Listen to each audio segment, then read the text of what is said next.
नमस्कार दोस्तों। इस वीडियो में हम संत नामदेव के पद को पढ़ने वाले हैं जो हमारे भारतीय साहित्य के पाठ्यक्रम में लगे हैं। इनके 4 पद हमारे पाठ्यक्रम में लगे हैं, पद संख्या 11 से 14 तक। तो उनकी हम सप्रसंग व्याख्या करेंगे और सरल व्याख्या करेंगे आपकी भाषाओं में।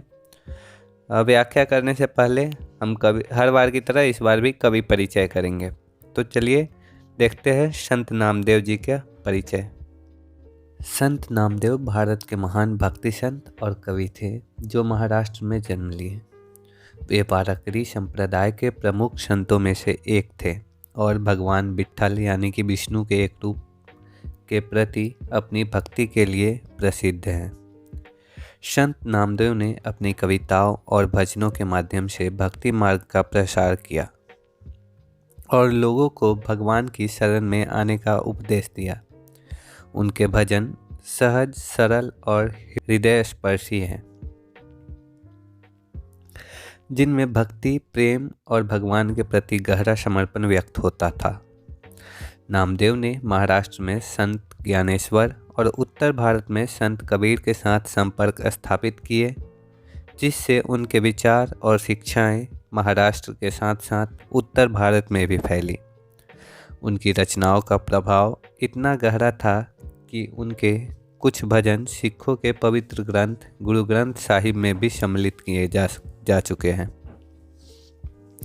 उनका जीवन भगवान के प्रति अटूट प्रेम और समाज में भक्ति आंदोलन के प्रसार के लिए समर्पित था। उन्होंने सामाजिक भेदभाव के खिलाफ आवाज़ उठाई और सभी को भगवान के नाम पर जाप करने की प्रेरणा दी। ये था संत नामदेव का संक्षिप्त परिचय। इसके बाद हम इनके पदों की चर्चा करते हैं जो हमारे पाठ्यक्रम में लगे हैं। इनके 4 पद हमारे पाठ्यक्रम में लगे हैं, 11, 12, 13, 14। पहला है मेरा वही एक, उसके बाद है एकमात्र स्वामी, फिर उसका अंतर्यामित्व और प्रार्थना। अब हम इसके पहले पद से व्याख्या सप्रसंग व्याख्या स्टार्ट करते हैं।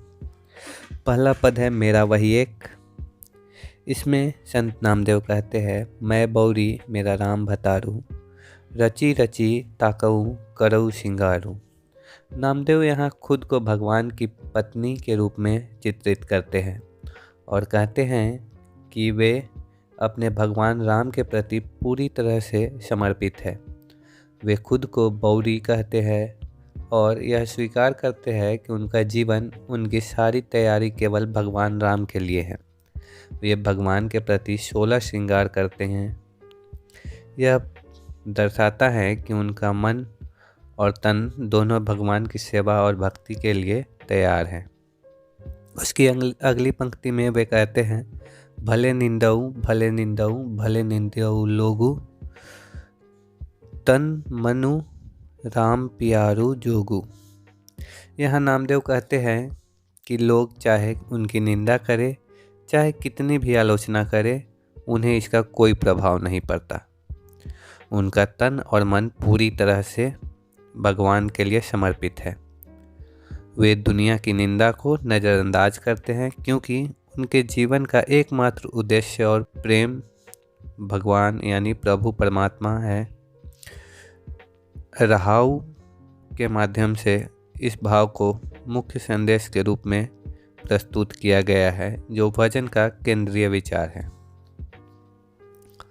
इसके अगले पंक्ति में वे कहते हैं, वादु विवाद कादु शिव न कीजू, रसना राम रसायनु पीजय।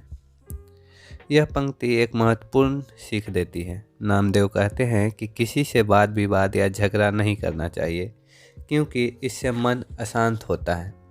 इसके बजाय अपनी जीभ से राम नाम और उनकी भक्ति का अमृत पिए। राम का नाम ही असली जीवन रस है जिससे शांति और आनंद प्राप्त होता है।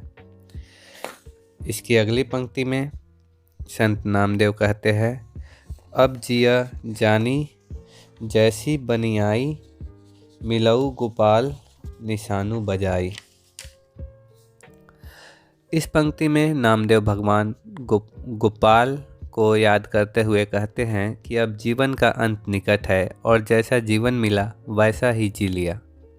अब उन्हें अपने भगवान से मिलने की लालसा है। वह निशानु बजाई प्रेम का आवाहन करते हुए कहते हैं कि वे अपने प्रिय गोपाल से मिलन के लिए तत्पर हैं। यह पंक्ति जीवन के अंतिम क्षणों में भगवान के साथ मिलन की आशा और विश्वास को दर्शाती है। उसकी अगली पंक्ति में वे कहते हैं, उत्सतति निंदा करे नरु कोई, नामे स्त्री रंग भेटल सोई।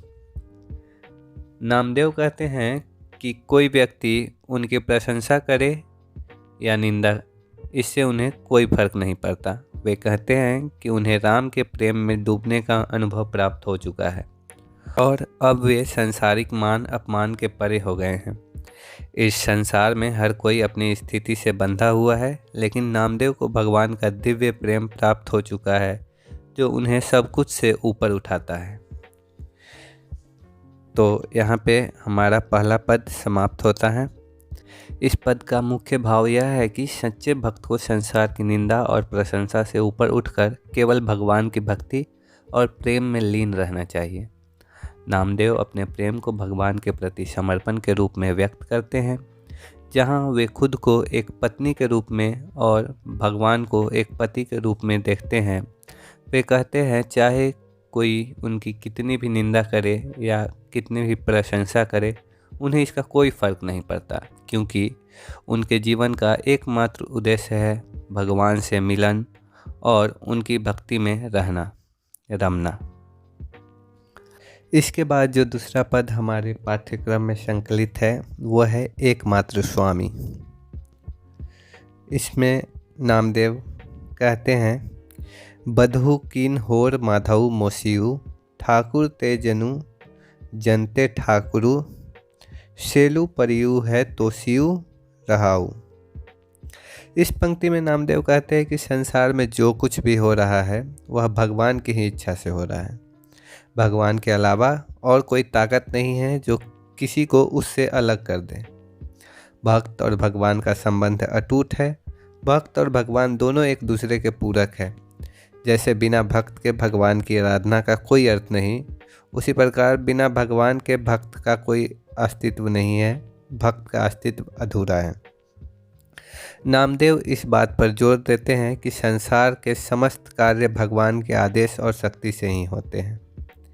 इसके बाद अगली पंक्ति में नामदेव कहते हैं, आपन देव देहुरा आपन, आप लगावे पूजा, जलते तरंग तरंगते है जलू, कहन सुनन कौ दूजा। इस पंक्ति में नामदेव अद्वैत की शिक्षा देते हैं कि भगवान हर रूप में विद्यमान है। जिस प्रकार जल में तरंगें उत्पन्न होती है और उन तरंगों का अस्तित्व जल से अलग नहीं हो सकता, उसी प्रकार संसार में जो कुछ भी हो रहा है वह भगवान से ही उत्पन्न होता है और उन्हीं में लीन होता है। यहाँ तक कि पूजा करने वाला, पूजा की विधि, पूजा का स्थान भी भगवान ही है। वे स्वयं ही पूजा करने वाले हैं, स्वयं ही पूजा के पात्र हैं।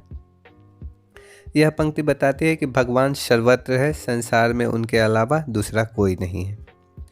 इसकी अगली पंक्ति में नामदेव कहते हैं, आप ही गावे आप ही नाचे, आप बजावे तूरा, कहत नाम देऊ तू मेरो ठाकुरु, जनु ऊरा दू पूरा। नामदेव कहते हैं कि भगवान ही गाते हैं, नाचते हैं और वाद्य यंत्र बजाते हैं। इसका अर्थ है कि संसार में जो कुछ भी गतिविधियां हो रही हैं वह सब भगवान की ही लीला है। भगवान ही वह शक्ति है जो हर जगह क्रियाशील है। अंत में नामदेव कहते हैं, तू मेरा स्वामी है और मैं तेरा भक्त हूँ और तू मेरे हृदय में पूर्ण रूप से विद्यमान है। भगवान और भक्त के बीच यह गहरा प्रेम और समर्पण का भाव है, जहाँ भक्त का हृदय भगवान से भरा हुआ है और वह उन्हें हर जगह देखता है। इस पूरे पद में एकमात्र स्वामी जो हमारा पद है, इसका समग्र भाव कुछ इस प्रकार है कि इस भजन का मुख्य संदेश है कि भगवान सर्वत्र है और संसार में जो कुछ भी होता है वह भगवान की इच्छा से होता है। नामदेव बताते हैं कि भगवान ही गायक है, भगवान ही नर्तक है, भगवान ही वाद्य यंत्र बजाते हैं। संसार की सारी गतिविधियां भगवान ही करते हैं। भक्तों को इसे समझकर उनके प्रति समर्पण का भाव रखना चाहिए। जब भक्त इस अद्वैत सत्य को समझते हैं कि भगवान ही हर जगह है, वही सब कुछ है, तब वह भगवान के साथ एकता का अनुभव करते हैं। ये था हमारा दूसरा पद, एकमात्र स्वामी। इसके बाद जो हमारा लगा है पाठ्यक्रम में वह है उसका अंतर्यामित्व। इस पद में स्वामी नामदेव, संत नामदेव कहते हैं, ऐसो राम राई अंतर्जामी, जैसे दर्पण माही बदन परवानी। नामदेव कहते हैं कि भगवान राम अंतर्यामी हैं, अर्थात वे हर व्यक्ति के मन के भाव को जानते हैं। जैसे एक दर्पण में चेहरे की छवि स्पष्ट रूप से दिखाई देती है, वैसे ही भगवान हमारी आत्मा, हमारे विचार और भावनाओं को बिना किसी रुकावट के देख सकते हैं। यह पंक्ति बताती है कि भगवान हमारे मन और हृदय के गहरे कोनों में भी निवास करते हैं और हमें पूरी तरह से जानते हैं। इसकी अगली पंक्ति में नामदेव कहते हैं, बसे घटाघट लीपन छिपे, बांधन मुक्ता जात नदी से। इसमें नामदेव बताते हैं कि भगवान हर जीव के भीतर बसे हुए हैं। वे अदृश्य हैं, लेकिन फिर भी प्रत्येक हृदय में मौजूद हैं। वे हर प्राणी के भीतर छिपे रहते हैं। जैसा कोई वस्तु आवरण से ढकी हो, भगवान हर बंधन से मुक्त हैं और उन्हें देखा नहीं जा सकता, लेकिन उनका अस्तित्व हर जगह है। यह पंक्ति भगवान की सर्वव्यापकता और सूक्ष्मता को व्यक्त करती है कि वे हर जीव में समाहित है, लेकिन फिर भी दिखाई नहीं देते। इस पद के अंतिम पंक्ति में नामदेव कहते हैं, पानी माही देशु मूसु जैसा, नामे को स्वामी विट्ठलु जैसा। यानी कि जिस प्रकार मछली पानी में रहती है और वो पानी को देख नहीं पाती है, उसी प्रकार हमारे अंदर भी परमात्मा रहते हैं और हम उन्हें देख नहीं पाते हैं। हमें परमात्मा का अनुभव करना चाहिए, उनकी उपस्थिति का अनुभव करना चाहिए। इस पूरे पद का समग्र भाव अगर देखें तो जो हमारा पद है उसका अंतर्यामित्व। इस भजन का मुख्य संदेश यह है कि भगवान सर्वव्यापी और अंतर्यामी हैं। वे हर प्राणी के भीतर निवास करते हैं, उनके हर विचार, भावना और कर्म को जानते हैं। भले ही हम उन्हें अपनी इंद्रियों से नहीं देख सकते, लेकिन वे हमारे जीवन के हर क्षण में हमारे साथ हैं। जैसे दर्पण में हमारा चेहरा साफ दिखाई देता है, वैसे ही भगवान हमारे मन और आत्मा के सारे रहस्यों को जानते हैं। हमें इस बात का बोध होना चाहिए कि भगवान हमारे भीतर ही हैं और उनका अनुभव करना ही सच्ची भक्ति है। चौथा तथा अंतिम पद जो हमारे पाठ्यक्रम में संकलित है वो है कुछ इस प्रकार है, लोभ लहरी अति नीझर बाजे, काया डूबे केसवा। इस पंक्ति के माध्यम से कवि बताते हैं, संसार रूपी समुद्र में लोभ की लहरें इतनी प्रचंड है कि वे झरने की तरह गर्जना कर रही हैं। इन लहरों में मनुष्य की काया डूब रही है। इस पंक्ति में सांसारिक लोभ और वासनाओं के दुष्प्रभाव को दर्शाया गया है। संत नामदेव यहाँ केशवा यानी ईश्वर को संबोधित करते हुए कहते हैं कि मनुष्य अपनी वासनाओं के कारण आत्मिक उन्नति से दूर होता जा रहा है। अगली पंक्ति में वे लिखते हैं, संसारु समुदे तारी गोविंदे, तारीले बाप विट्ठल रहाऊ। हे गोविंद, इस संसार रूपी समुद्र से मुझे पार उतार लो, आप ही मेरे सच्चे पिता हैं। संत नामदेव भगवान से प्रार्थना करते हैं कि वे संसार के दुखों और भ्रम से उन्हें मुक्त करें। यहाँ भगवान विट्ठल का नाम है जो उनके आराध्य देव हैं। अगली पंक्ति में संत नामदेव लिखते हैं, अनिल बेरा हऊ सेवी न साकऊ, तेरा पारू न पाइया विट्ठला। हे विट्ठल, इस संसार रूपी समुद्र में तूफान चल रहा है, मैं अपनी शक्ति से इसे पार नहीं कर सकता। संसार की कठिनाइयाँ और भटकाव इतने प्रबल है कि बिना ईश्वर की कृपा से उनका समाधान असंभव है। अगली पंक्ति में वे कहते हैं, होहूँ दयालु सती गुरु मेली तू, मोकऊ पारी उतारू केशवा। हे केशव, मुझ पर दया करो, मुझे सच्चे गुरु से मिला दो ताकि मैं इस संसार से पार हो सकूं। संत नामदेव गुरु की महत्ता को स्वीकार करते हुए कहते हैं कि सच्चे गुरु के मार्गदर्शन से ही भगवान की प्राप्ति संभव है। इसके अंतिम पंक्ति में संत नामदेव लिखते हैं, नामा कहे हऊ तिर भी न जानऊ, मुकऊ बाह देही बाह दोह बिठुला। संत नामदेव कहते हैं कि मैं तीनों गुणों सत रज तम से परे कुछ नहीं जानता। हे विट्ठल, मुझे अपनी बाहों का सहारा देकर इस संसार सागर से पार करो। यहाँ नामदेव अपनी विनम्रता और भक्ति व्यक्त करते हैं। वे स्वीकार करते हैं कि वे अज्ञानी हैं और केवल भगवान की कृपा से ही उनकी मुक्ति संभव है। इस पद में संत नामदेव ने यह संदेश दिया है कि संसार में लोभ, मोह और वासनाएं मनुष्य को आत्मिक उन्नति से दूर ले जाती हैं। केवल ईश्वर की भक्ति और सच्चे गुरु के मार्गदर्शन से ही मनुष्य इन कठिनाइयों को पार कर सकता है। उनकी यह रचना पूर्ण समर्पण, विनम्रता और ईश्वर के प्रति गहरी भक्ति को व्यक्त करते हैं। आशा करता हूँ आपको चारों पद समझ में आए होंगे। यहाँ पे हमारा नामदेव का पद समाप्त होता है।